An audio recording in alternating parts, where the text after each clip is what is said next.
Welcome back. If you just joined us, it's still Daybreak Africa in our studio in Ondo State, in Ondo City. And yes, my name once again is Ikhonede Joshua Adeji. I hope you enjoyed the report. I hope you enjoyed all the things. But now it's time to discuss. If you were very observant earlier in the show, myself and Angela talked about the fact that we'll be discussing food security today. And yes, let's delve down to the discussion.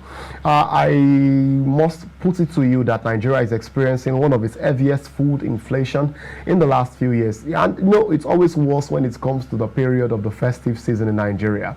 Earlier this year in Nigeria, we experienced an inflation rate food inflation rate of over 35.41%, talking about the fact that 100 million Nigerians are experiencing what they call food insecurity.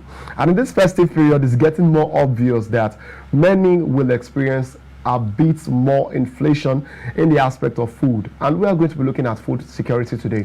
With us online actually on call is an SDG, that is a sustainable development goal advocator, in the person of Ojuoluwa Tobiloba. Welcome to the show, sir. Thank you for joining us.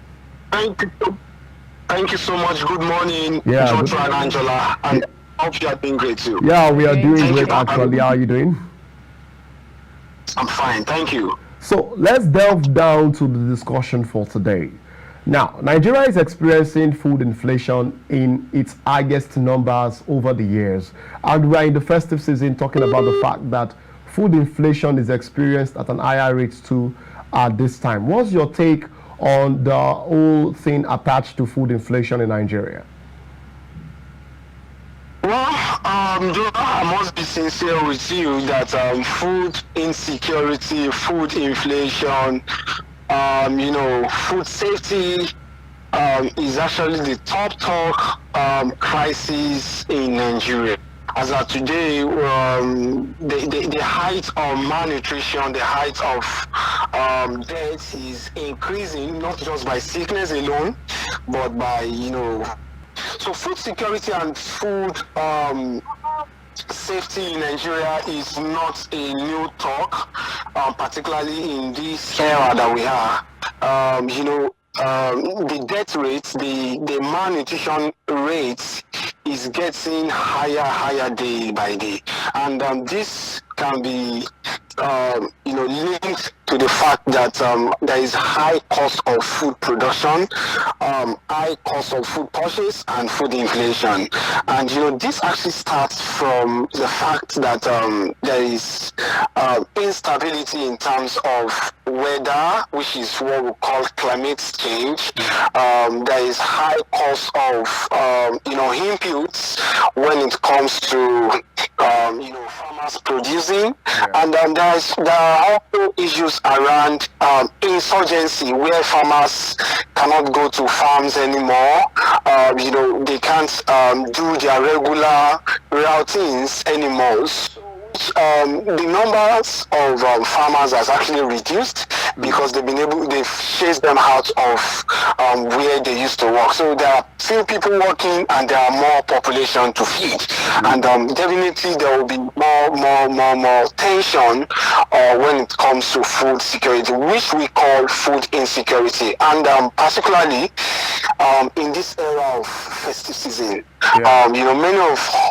many things come to production. I was trying to talk about production the other time. It comes from transportation, that's mobility from the farm gates to the market, production of the food itself, processing, fueling, and the like. So, and I believe we all can attest to the fact that there is high cost of, things in town. Definitely, it will reflect on food production, and which Nigeria happens to be a part.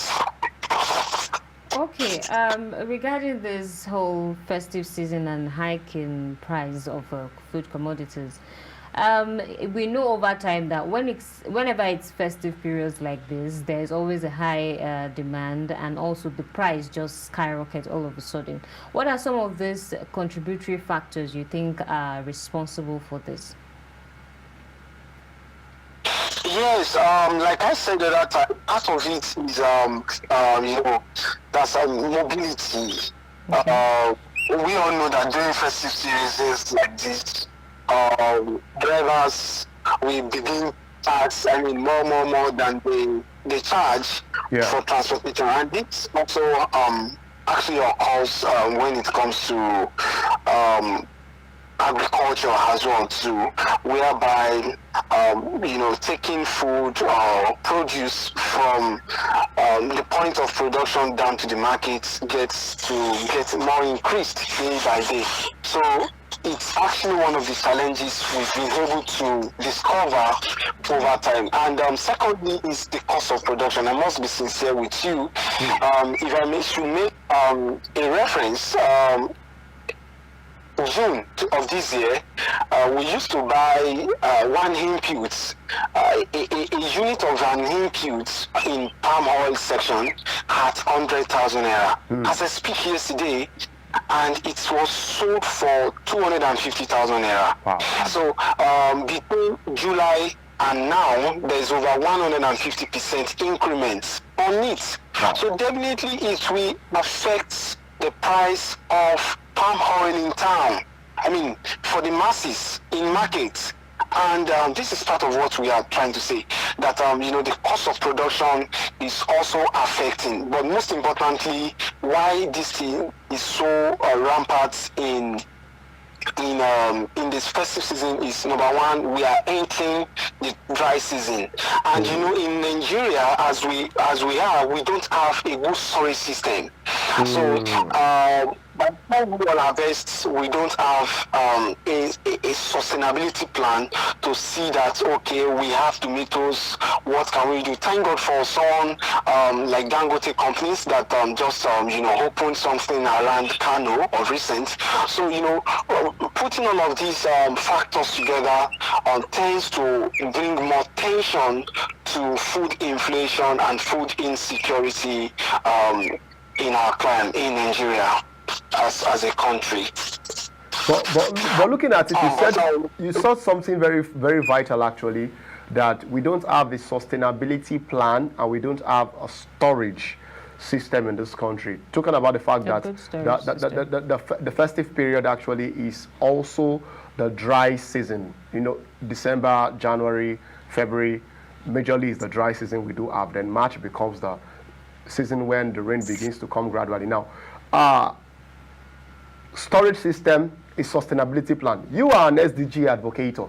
What do you think really happened with Nigeria so far so good? Talking about the fact that we used to have lots of SDGs before attached to food, but now a proper plan is not in place to even look at how we can, secure ourselves food-wise. What do you think is the major problem with the country itself? Yeah, sincerely speaking, I must say that we are actually jacking up. The truth is that maintaining such infrastructure can be quite very cumbersome, particularly financially. So, but part of the sustainability plan is that storage system have to be powered. So we need to now begin to rely and think around innovative and creative ideas around renewable energy to power such infrastructure. But so unfortunate that the Nigeria that we still run still tends to have to wait on fossil fuel like petrol and other powering means to keep those silos and other storage system alive. So what I'm trying to say is that yes, over time, over the past, we've have projects, interventions around bringing storage facilities to a particular region, but by the time we notice, in 1 year time, those projects are not sustainable, and we tend to say that the drivers driving them cannot no longer power it anymore because the cost of maybe fueling a particular storage system can be so high to the fact that you won't even get any profit from it. But if we have a solar-powered storage system, those ones are quite sustainable. Now, to talk to your question is the fact that we need to think more of local innovation, local solution that are not too financial intensive, but still very, very effective when it comes to results. And this is what we are trying to say. And going forward from there too, we also begin to look out for a cluster system whereby we look out for cluster farming, cluster group, producing together and storing them together. I think with this we can have a sustainable food storage system in our climate. I think these are one of the solutions that we can bring. And more important is that we need to also invest more. We can't just rely on the government alone to invest in this. We can begin to think about public-private partnership in solving the we have international funders, we have international organizations too that can come in place to bridge the gap of food wastage in Nigeria. Let me tell you the statistics. In US, we have 0.1% when it comes to food wastage, particularly in processing. Yes, but we have over 80% on table. Wastage on table. While in Nigeria we have almost 60% when it comes to food wastage, because of our processing, or rather our post-harvest techniques are not really effective. So, we need to bridge this gap if really we want to solve food insecurity in Nigeria. I want to even ask a question here. You talked about public-private partnership, government-private partnership. Now, I want to bring to your notice something. Now, I know you know about many of this. We used to have Operation Feed the Nation. Many governments over time, talk about food, create programs to, talk about food security and all that. Recently, President Bola Ahmed Tinubu was talking about the fact that he is concerned about food security in Nigeria and all that. And someone made an observation recently and said it seems only the federal government is trying to do something about the place of food inflation and food security. What are the state governors doing? What are the local governments doing? From your own take, you are an SDG advocate, or over time you've worked with people attached to this aspect of food security. You are in the field, you are in the farm field, you know most of these things.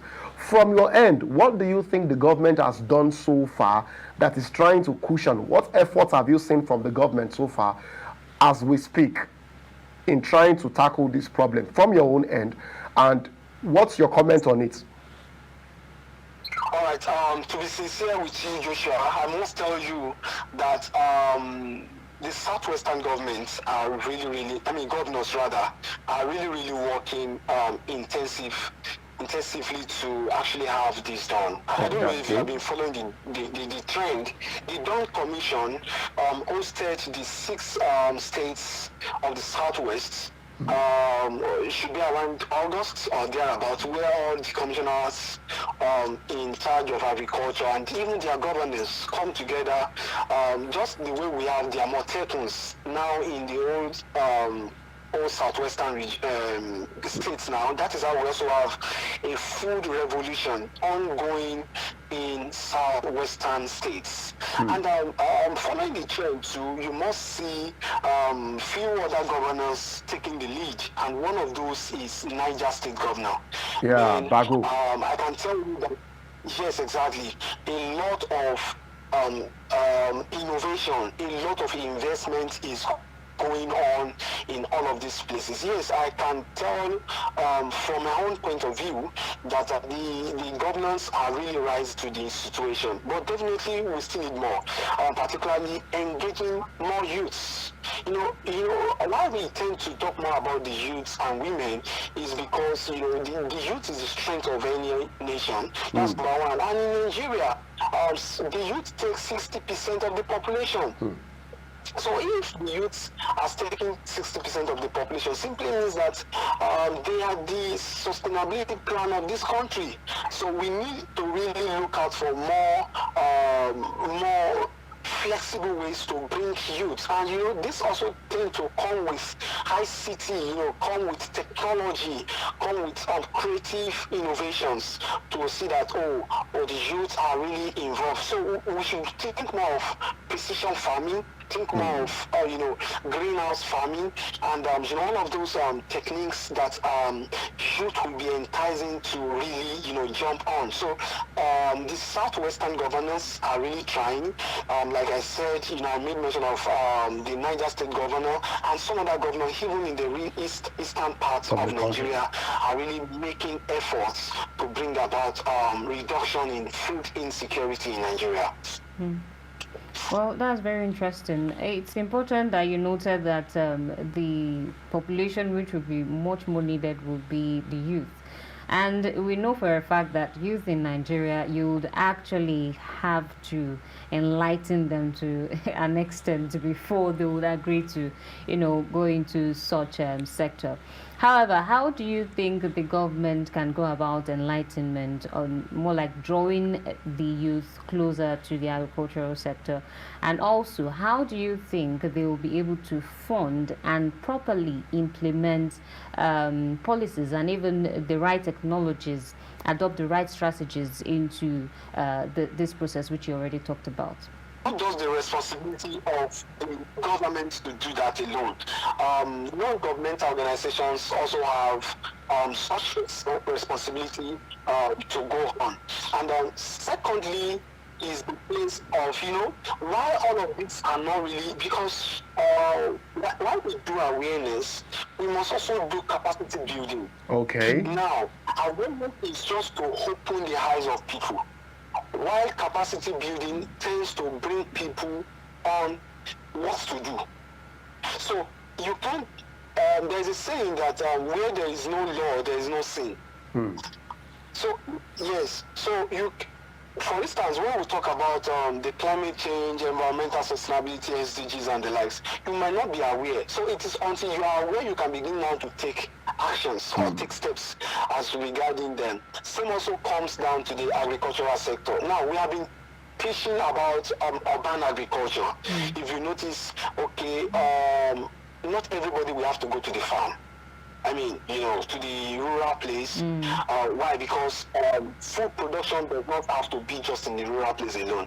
So, but even in your own space, how well can we still utilize and grow food?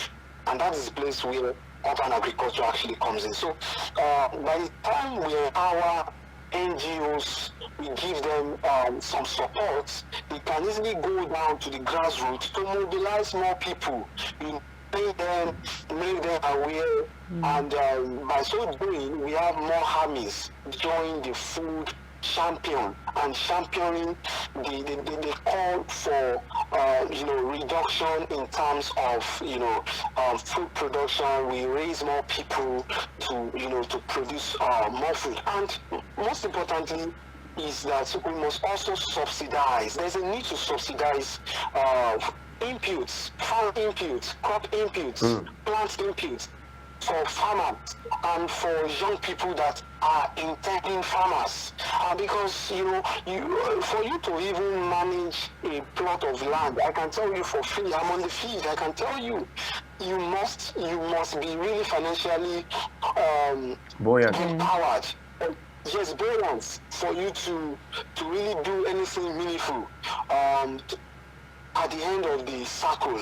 So these are one of those things that I think we can begin to look out for. And lastly, thanks to this government that raised, removed importation bill on agricultural produce. Yes, it has also helped. For instance, maybe we have to import machineries, drones, and the like. The policy actually brought about some sort of leveraging where people importing will not have to pay duties, levies. on them. So I think these are one of the ways to also bring about reduction when it comes to food production. I mean, cost of food production now. Thank you, Angela. Yeah, okay, but now we'll still go further. But I want to just ask this because you are a youth, I'm a youth, Angela is a youth, she's not that old, and I wanted to ask majorly on the part of the interest of the youths. You know, as we speak in Nigeria, especially the Gen Zs, this generation with the most energy as we speak, many are looking more into things like tech, cryptocurrency, entertainment, and things like that. And you discuss a bit of agriculture with them. They say you just act as if they don't want to listen to it and all those kind of things, because everybody's looking for quick money, which is a societal issue. How do you think is the best strategy to get them interested from your own end? All right. If you are a tech guru, you are a computer scientist. I don't know what profession you tend to belong to. You must eat. Definitely. So yes. So it's a must, and as such, food production is also a must. Hunger is not seasonal, so food can never be seasonal. Now, you know, I think I spoke a bit about this the other time. Yes, we can drive a meaningful change in youth engagement in agriculture. So, for instance, you are a tech person. Bring innovation, that same tech innovation, down to the agricultural system.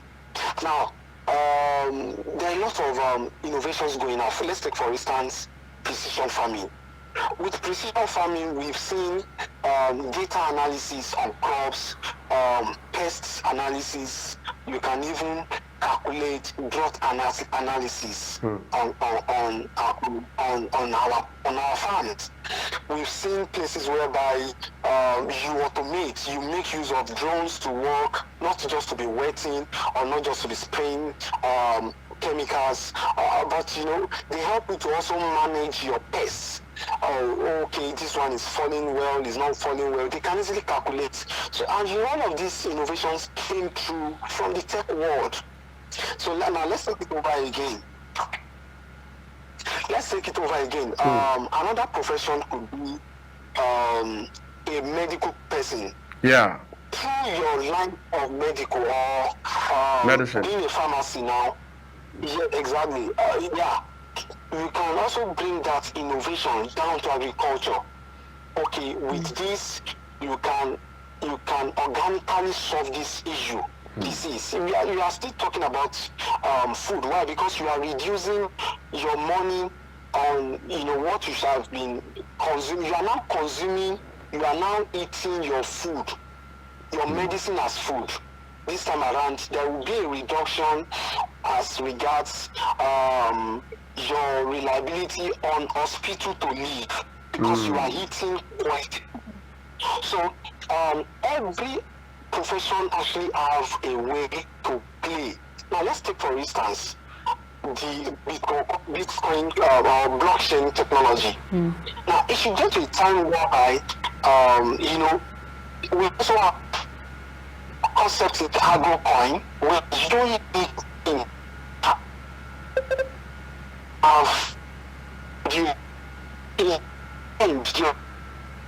Sorry, sir. Hello, can you hear me, sir? We'll come back to you, sir, actually, but just for some technical glitch. But then, before we continue, actually, where our time was a bit, we'll be right back. Stay with us.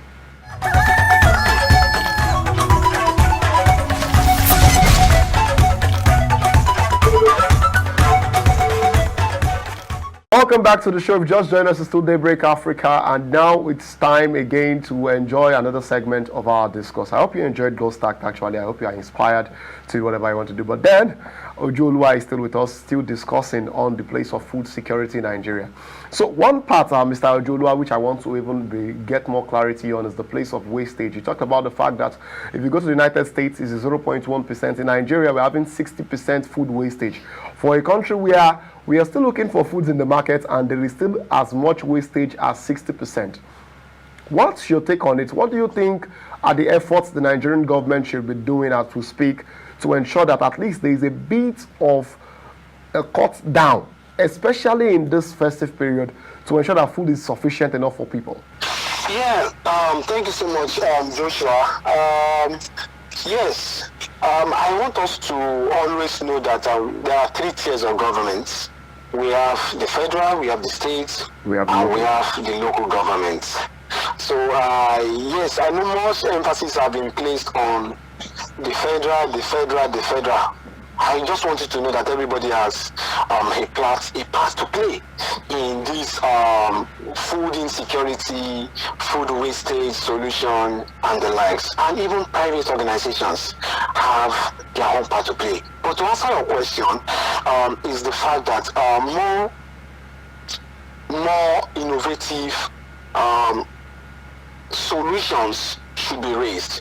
And I think this should also be regionalized, kind of, in a sense where we don't just have it at a particular place, we have it in various places across the country. It's not even bad when we have it in the 36 states of the nation, including FCT. So, as such, they must also be sustainable. When we talk about the sustainability part, I made mention the other time of how expensive it is to run a storage system, particularly if you rely on petrol, if you rely on fossil fuel.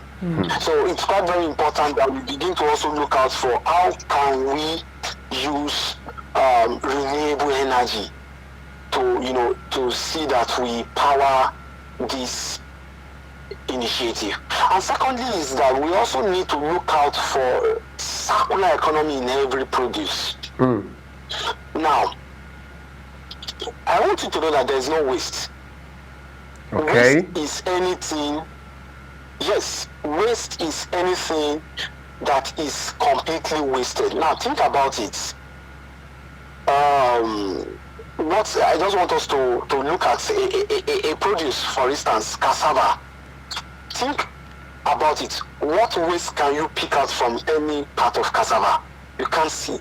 Even from the stem down to the leaf, down to the peel, down to the fruit itself. There's a way where we can design a structure that everything can be reused. More like a recycling system. Can have a meaning. So by the time we're also looking out for this storage system, we can also begin to look out for the circular benefits of them, as it were. I think with looking at all of these metrics, we can have a drastic reduction. For instance, fruit waste can be used to feed black soda fly.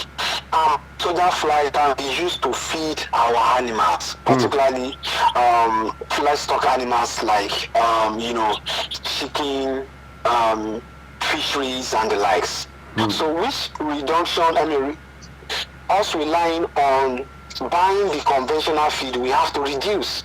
So one way or the other, it may be called waste, but at the long run, we have been able to reuse them one way or the other. So we have to look out for all of these factors for us to have a very good working system, a reliable waste and storage facility, and a critically thought through circular system to maintain and to manage our produce from the farm. So before a farmer should actually go into production, he should look out for ways to do a circular production on them.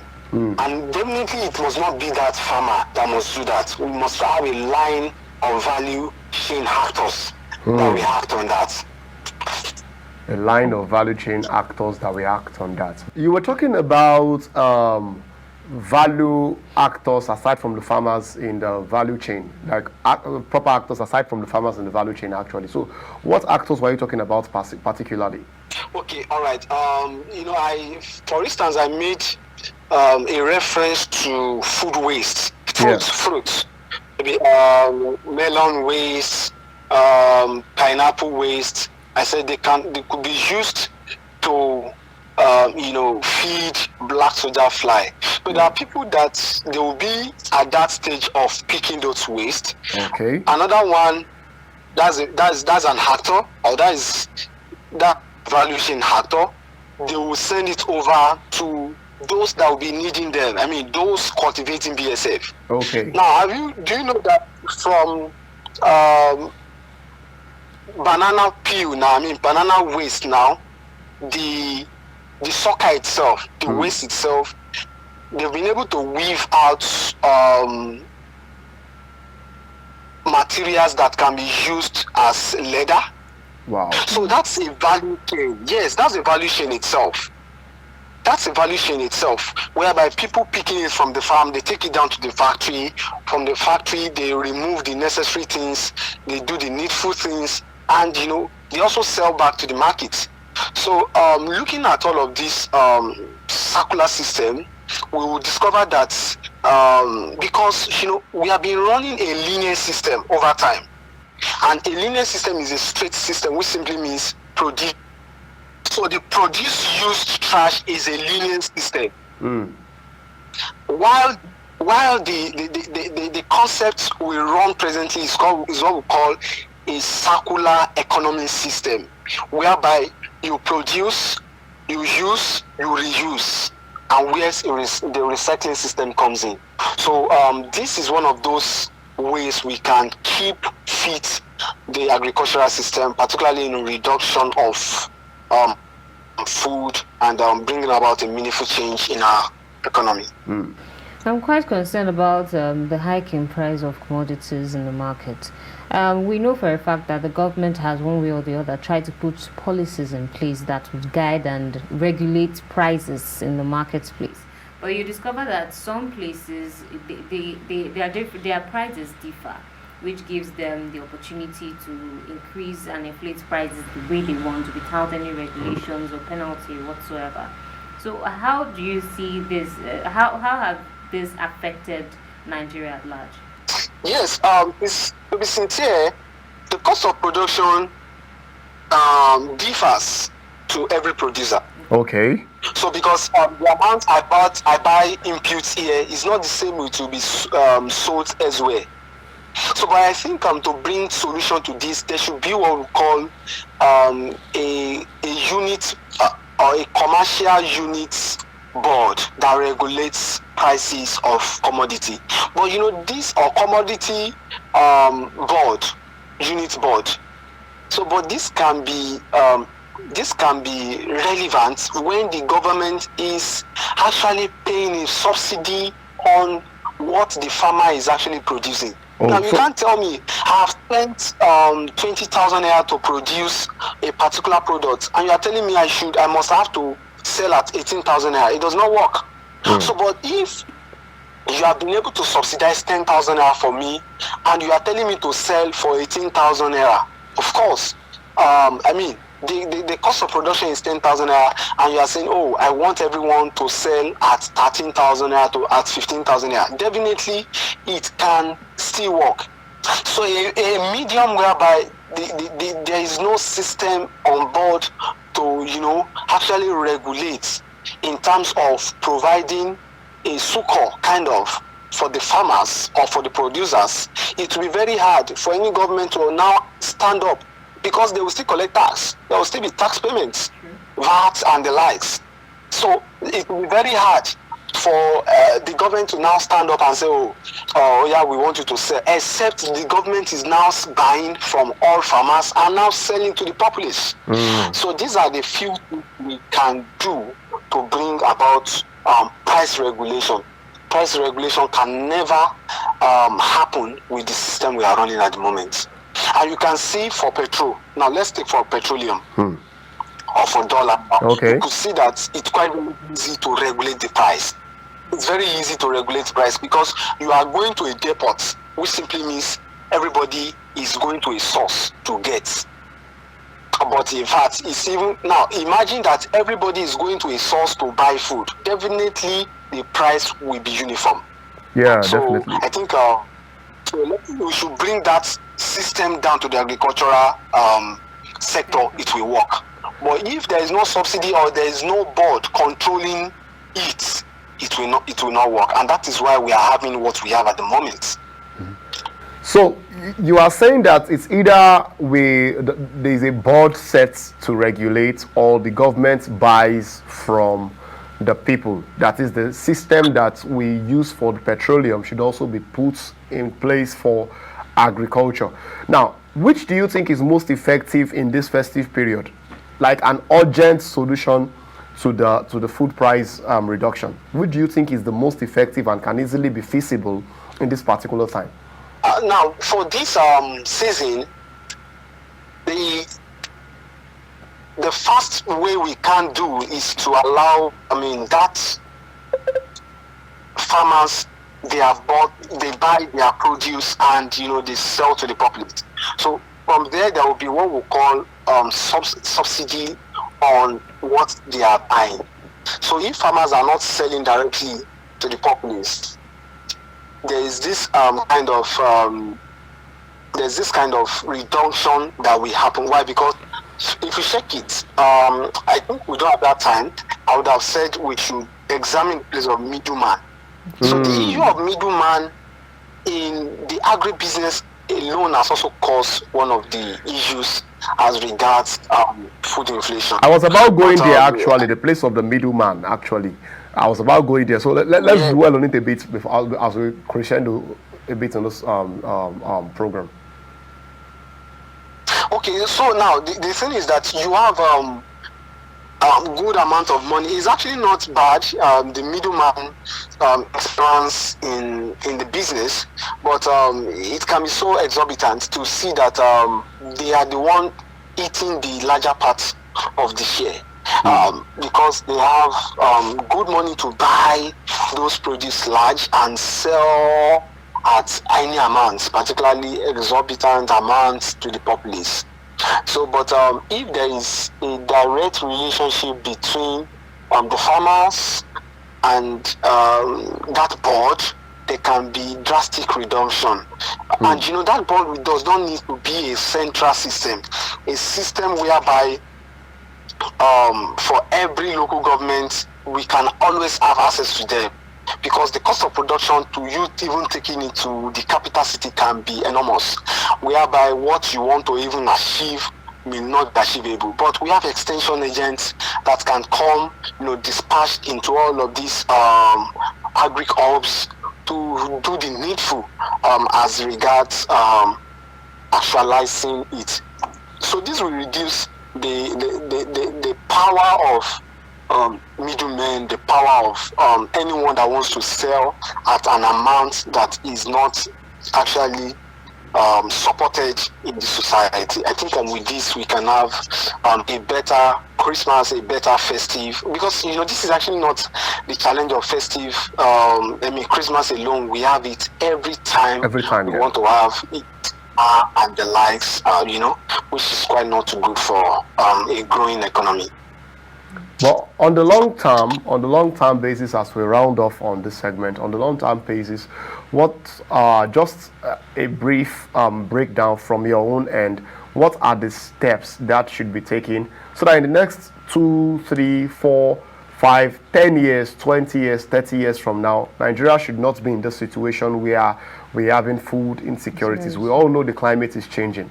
We witnessed what happened recently where even at months where we didn't expect rain, we witnessed heavy rainfall, not just heavy rainfall, floods. It has happened for the last 2 years now, and farmers have come out to talk about the fact that the floods even swept away some of their harvests. So in the next this period and on a long-term basis, from your own end, what are the steps to be taken to ensure that food insecurity becomes a thing of the past in Nigeria? Yes, firstly, I would just say that all our interventions must be genuine, we must be very, very sincere about achieving our objective, our set down goals, our objectives. So if that is our number one priority of bringing an intervention, either by government or by any agency, I believe we would have a sincere heart of working. That's number one. Number two is that there's a need for capacity building. You can't, what you don't have, you can't give. So it is until you have it that you can actually give it. So you need to build the capacity of people in achieving a 5-year plan, a 6-year plan, and the likes. So I think a need for capacity building is quite very important. Lastly, is the place of the place of this subsidy I spoke about the other time. It's quite very important, really, because things are getting higher in terms of purchasing power now. Yeah. So there will be less people, there will be fewer people into the system. And there's a projection that Nigeria will be 100 million in few years' time. So how do we curtail it? And there's a projection that a lot of Nigerians will want to come and live in the city. And if everybody is even living where they want to cultivate food, which is a rural place, then who now produces food? So, and that's why we need to, bring about strategic loans, strategic grants to see that food production are evident and we are following back. And lastly is there must be a task force. There must be a task force to implement the monitoring and evaluation of all of these interventions and policy. So that's one of the challenges I've discovered so far. They are beautiful, but there are fewer or less M&E structure put in ground to see that, okay, in the next 5 years, this project is still moving on, the sustainability plans for all of those projects. I believe if we have all of this, put in shape, we will see a better Nigeria with that is secure when it comes to food and is safe food-wise. Thank you. Thanks so much, Ojuoluwa. We really appreciate your comments, your opinions, your suggestions on the program today. We really appreciate it. Thanks so much for being a part of this. My pleasure, Joshua. Yeah, thank you. All right, and we know for a fact that on Daybreak Africa, we have various segments designed to accommodate everyone's interest. And now, I guess, stay tuned on KAFTAN Television as we bring you much more programs and news updates. See you next time. I am Angela Daku. And my name is Ikhonede Joshua Odeji. Bye for now.